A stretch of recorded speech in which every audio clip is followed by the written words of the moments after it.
What's good, Joe? Welcome to my review, episode 33 of Stone Ocean. Another fantastic episode, man. It seems we now, Father Pucci's stand has now evolved, and it has now reached its second form, where I'm assuming once the 36 hours are up, it'll have reached its final form.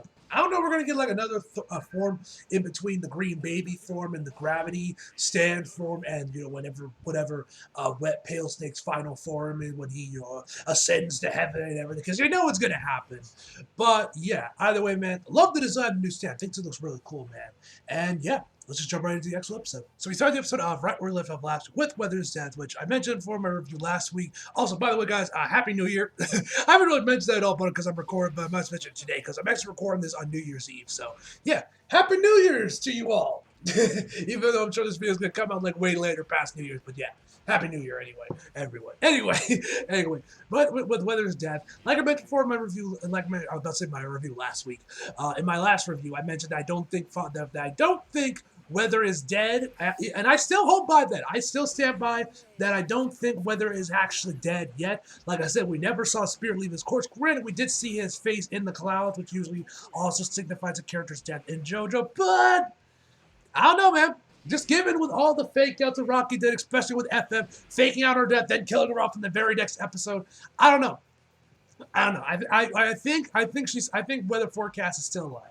Either way, man, we're now in the car. Somehow, Emporio is driving the car, even though the kid's like 10 years old, definitely doesn't have a license. And like, how the fuck does he even reach the pedals? Now, granted, later on the episode, we do find out he took the short round approach by just taking a wooden block and like wrapping some string or something around his foot to give him the extra height, to give him the extra length he needs to actually reach the pedals. Which actually, you know what? Funny story. Actually, interesting thing about this.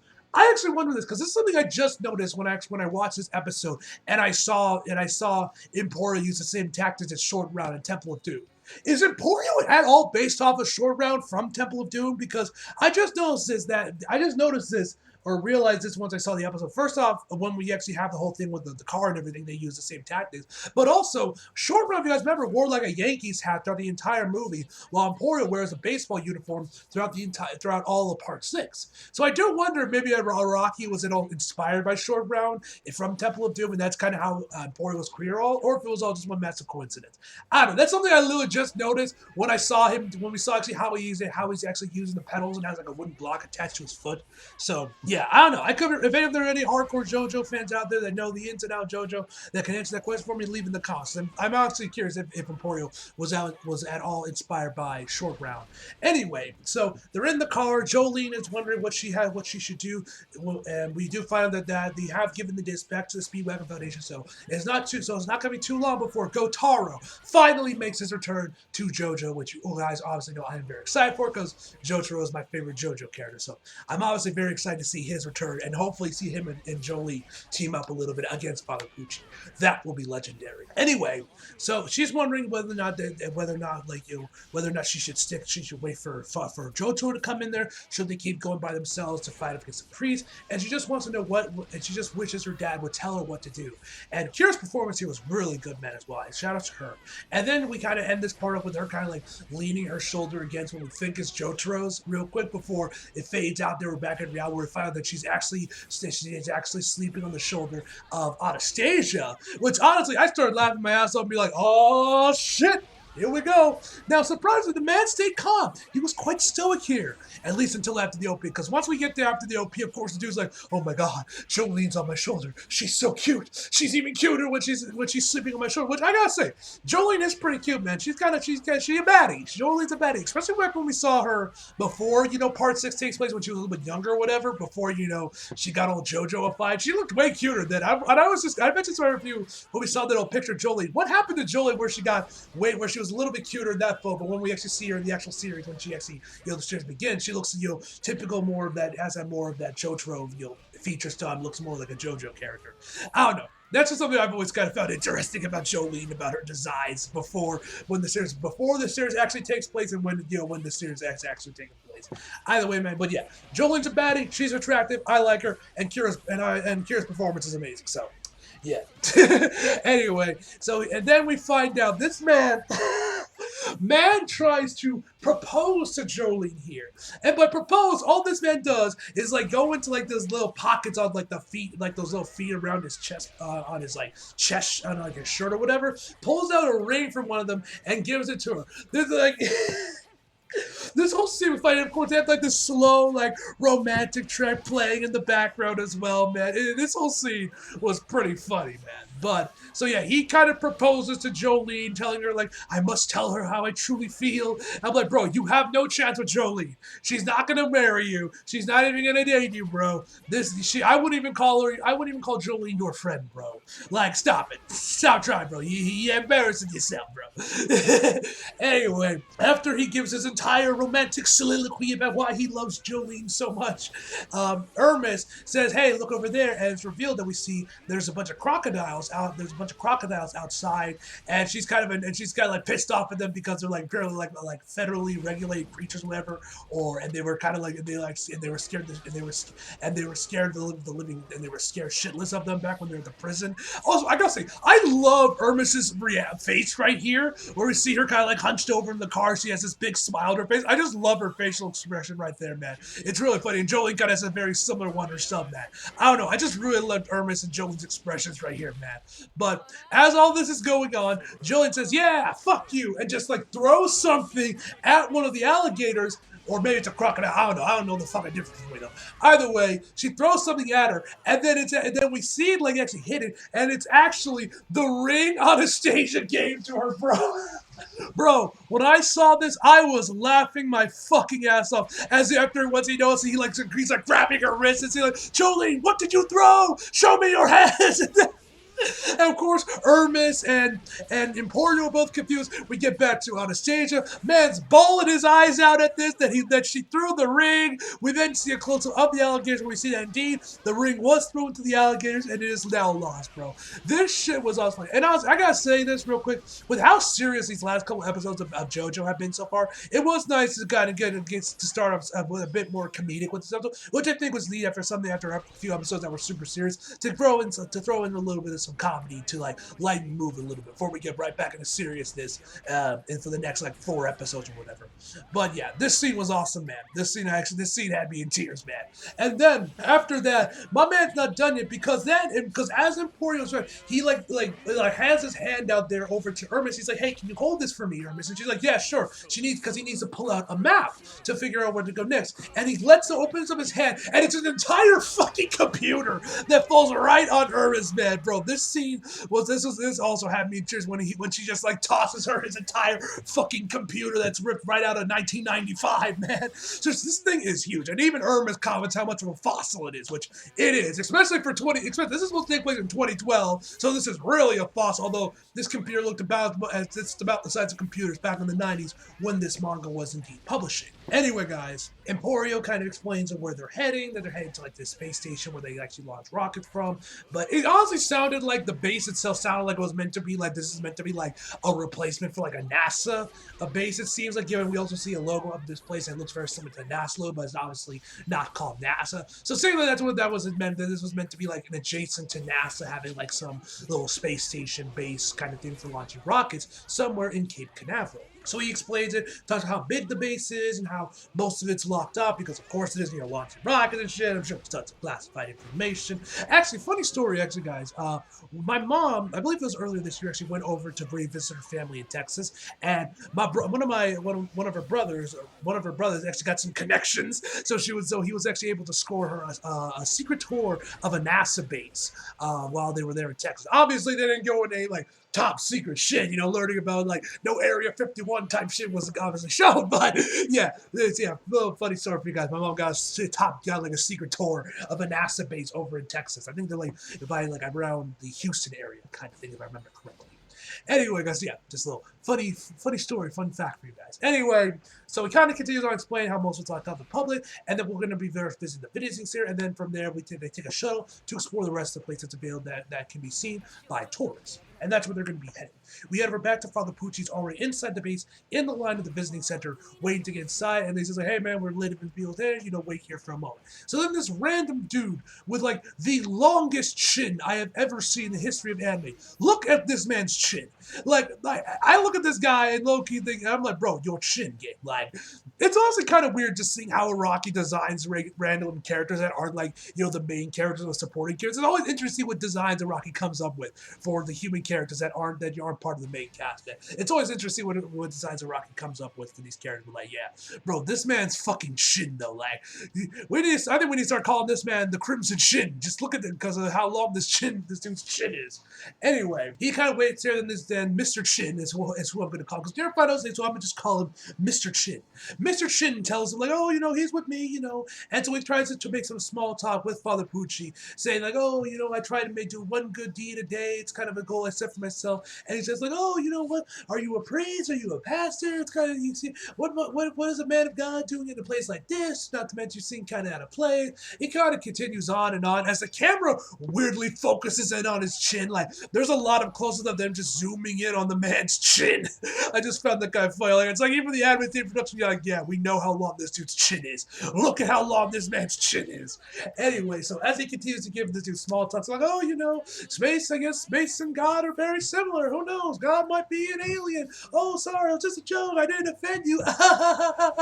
Actually, one other thing one part here I thought was funny is that while he's just like rambling on and on again, he says, well, actually, and there's actually like a slight inflection in the dude's voice when he says it. It's also the dub VA that was voicing this guy at the lab while he was voicing it, decided to go full meme mode with the actually part, that's something I noticed. I just thought that was kind of funny. So then Father Pooch is like, bro, do you really expect me to actually humor these ridiculous questions? You did your good deed. Is that not enough? Basically telling the dude to fuck off, man. So then the dude's like, he tries to play off this massive L he was just dealt. And so we see Father Pooch, he's like sweating profusely, heavy breathing, man. So it looks like, and we hear on the intercom as well as the TVs, kind of explaining why the station this base is built here in Cape Canaveral, that it's best to build rocket space stations and bases like this around near the Earth's equator, because the gravity is weaker here than at the poles. So because it's in Florida and of course all this shit with sea level, Cape Canaveral is one of the best places to build and send off rockets for. And then as we hear the narration continue on, we then start to see some cracks, or at least that's what it looked like. Cracks form on Father Pucci's skin, and then we see his like eyes shift, and also the animation here looks really good as we see the cracks form on his face, on his cheek. His eyes start to contort in weird ways. As we then see this dude Soda start to moving towards Mr. Chin, and he's like, oh, what the hell's going on? He looks around trying to figure out where this coke is coming from. Before more of it comes across his face, we start to see him move more towards the left. As it starts before some sort of force comes in there, pushes him back into some railing, and somehow nobody notices this. Nobody hears the man scream. Nobody sees all the blood. Nobody heard or saw a damn thing of this man getting killed. At the very least, that's how it's shown up in the episode.